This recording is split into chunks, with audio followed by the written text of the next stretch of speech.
support. Congressman Paul, what's your view on this? You know, I think character is obviously very important. I don't think it should be necessary to have to talk about it. I think it should show through in the way we live. And I think it should show through in a marriage. And I happen to have been married for 54 years and a family person. But I don't think we should have to talk about it.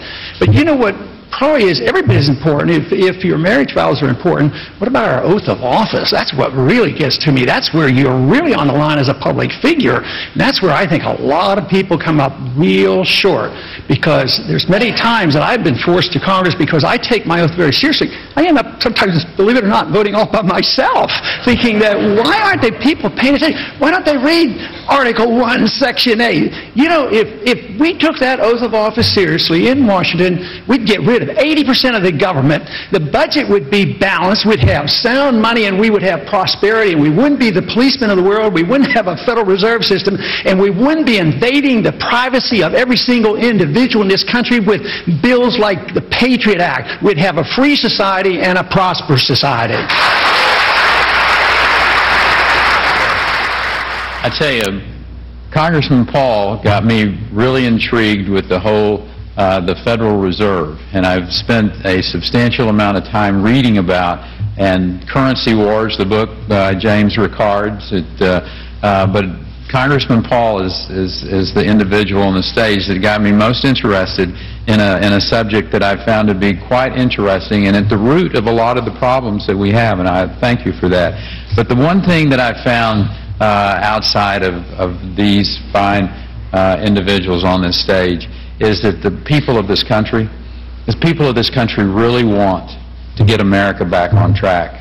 And Congressman King, whether it's somebody like you and your IDEA Act that we talked about the other day, there are really good men and women in this country that want to get this country back headed down the track. And they understand, Michelle, just as you've said, that this election is about the future of this country. One of the most important elections, if not the most important election, and we got to get it right. Over to you, Governor Romney. I always find the principle of leadership to be most interesting.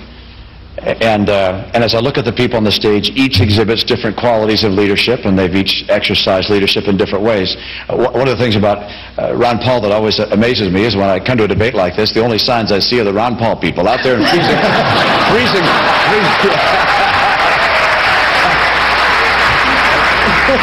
freezing temperatures are always there. He ignites an enthusiasm with a number of people that's very exciting to watch.